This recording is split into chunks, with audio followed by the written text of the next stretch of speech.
Hello and welcome back to the Full Cycle YouTube channel. Once again, my name's Josh, working over at the St. Laurent store. In a previous video that I did, we looked at doing a front suspension fork. Most mountain bikes on the market today are dual suspension, so today we're going to be going over a rear shock.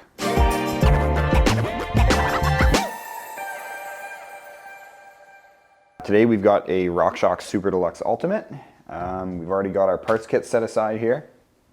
So we're going to be doing the 50-hour service, which is just replacing the seals in the air can and getting some fresh grease and oil in there.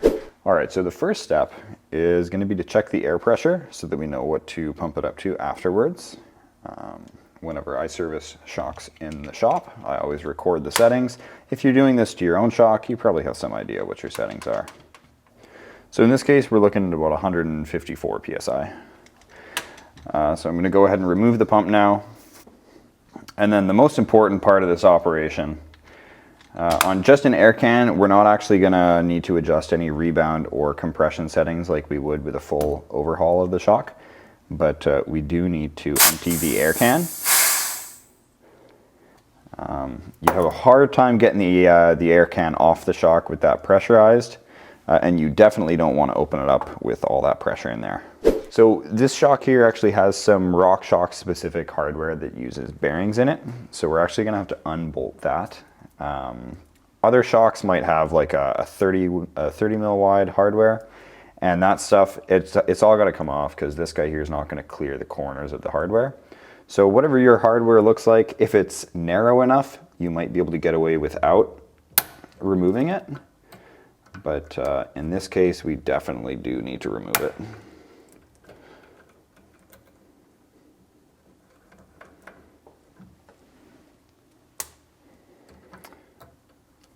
And you'll also notice that this shock here is very clean. If you got a bit of a dirty shock, it's a good idea to give it a little bit of a cleanup before you do this, because you don't want to get any dirt and grit into the air can when you open it. So starting off with a clean shock, always a good time. Pull that off. And then I can test, sometimes the air can will come off by hand. So you can try to loosen it. But if not, I've got this Canadian Tire strap wrench, I think. So we're gonna slide that on there. Just use that to break it free. And then we can just go by hand now that it's been broken free. So another thing that I want to point out while we're here, if the shock body is sucked all the way down into the air can, that's an indicator that you've got a lot of negative air, and it's going to pop when you undo this. So this shock here doesn't actually have a closed eyelet that I can slip a rag through. But in this case, I'm going to use my opposite hand to kind of brace it. It's not super, it doesn't look like there's a lot of negative air, but it might give us a little bit of a pop here in a second.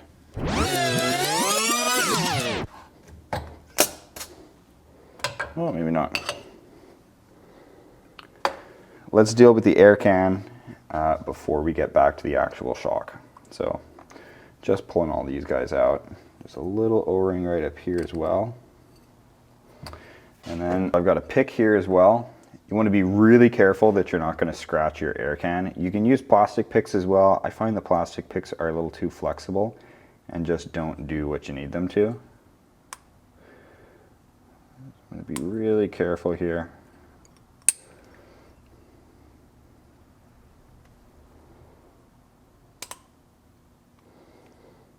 I usually try not to go too aggressively on it because I really don't want to damage this shock. We got our quad ring out. So now we've got all the seals out of this guy. It's just these 4 pieces on this shock. So from there we can go in and clean all the residual grease and oils out of here. So just give that a wipe with our rag. And then we'll open our parts kit.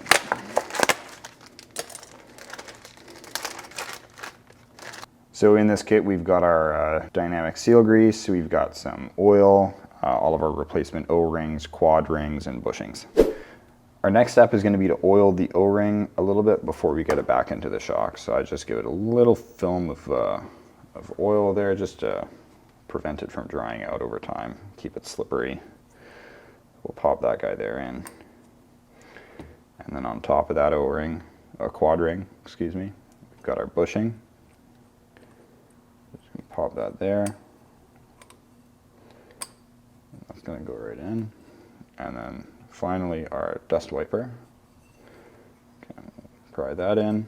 And the final step for finishing off the air can is gonna be the O-ring that sits right on the base of the threads there. So of the two O-rings we've got in the kit, one of them's thick and one of them's thin. The one that goes on the air can is this little thin one. I'm just gonna seat that on there.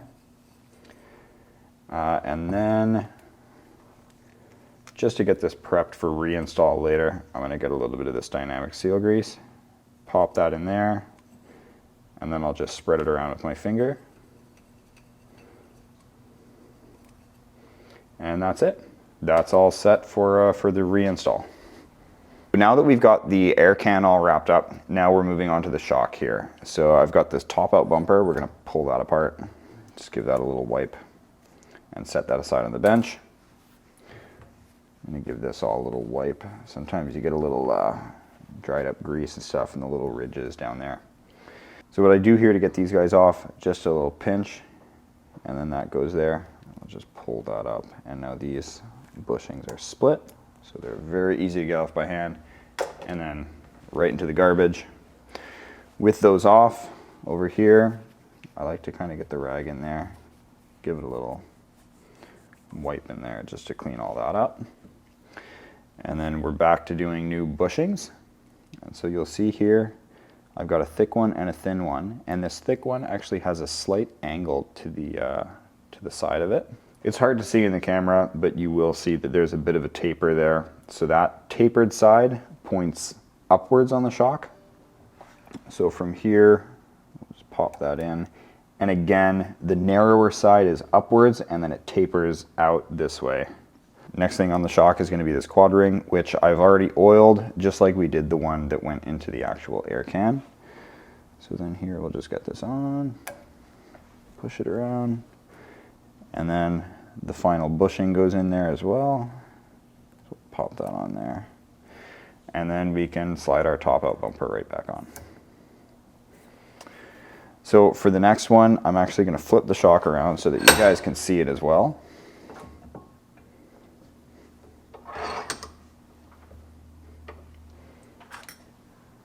We're going to get that O-ring that sits right in here.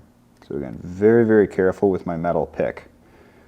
This is that thicker O-ring that we were talking about before. Well, actually we can just throw that out along with this other one. Got a little bit of 10 weight oil, just a little bottle here. I use this just to lube things. I'm gonna run the O-ring through my fingers there just to give it a thin film of oil. And then with my metal pick, you'll see there's this little groove there. I don't know how well you can see that on the camera, but that's where your ring's gonna end up. This is actually sometimes easier just to do by hand. So we'll just lift this guy up. And then we'll tuck this in with our fingers. Being careful not to push it further than that little ring. You just want it to sit right inside that little groove. And while we're here, you'll also notice that this is where we've got our volume spacers. So if you were to do a volume spacer on your shock, all you need to do is unthread your air can and lift up your bottom out bumper and plate, and then right there you can add or remove volume spacers. The last thing that we do to the shock before we're ready to put the air can back on is going to be getting this guy here on. So this is that same PTFE grease, or the dynamic seal grease that we used before. Same idea. I'm just going to give this a spin and wipe a film of that on there. Now with both the shock and the air can seals all replaced, now we're ready to do the assembly. So before we actually slide the air can on, I've got a little bit of this 15W50 oil. It's a pretty small pillow pack. We don't need a huge amount, just about 1/3 to half of it into the air can. With that, we're now ready to get the air can on. You'll notice I turned my shock sideways. This oil is pretty runny, so it will pour out of the air can if I dump it upside down. Unless I go quick, but for sake of the video, I'm just gonna do it like this. So there we go. So now that oil is trapped inside the negative side of the shock. Just gonna empty the pillow pack into there. I usually put it right up against the damper shaft. Throw that out. And we're just gonna compress this guy and then thread the air can on. So when it comes to tightening down the air can, I did use the strap wrench to remove it. Now that's really the only means of force that we have without damaging the shock.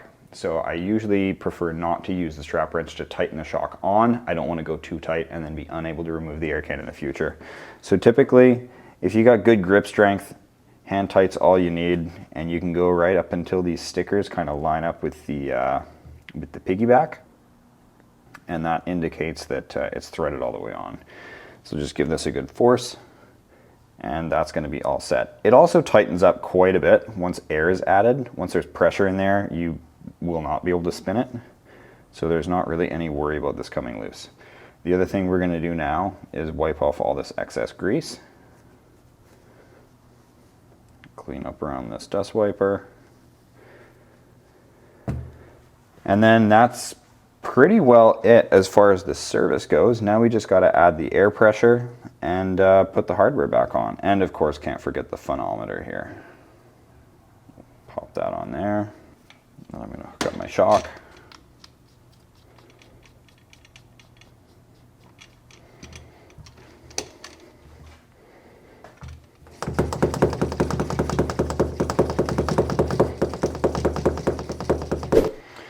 So now that we pump this up, once we get it back on the bike and we start to cycle it, it's going to equalize the pressure with the negative air chamber as well. So just pumping it up on the bench isn't going to give you an actual riding pressure.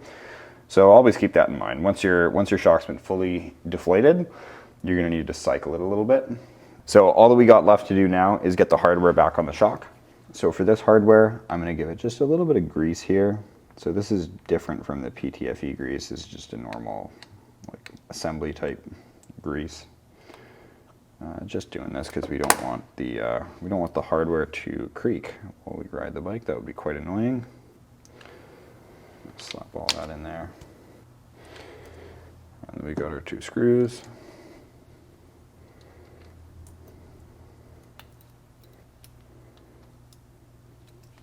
All right, give this a little bit of a wipe, get all the excess grease out of there. And now your shock is freshly serviced, ready to go back on the bike and ready for you to hit the trails again. Thanks for tuning in to today's video. If you enjoyed the video, feel free to like, comment, and subscribe. If there's any topics that you'd like us to do in the future, let us know in the comments below and we'll see what we can do. And as always, stay tuned for more.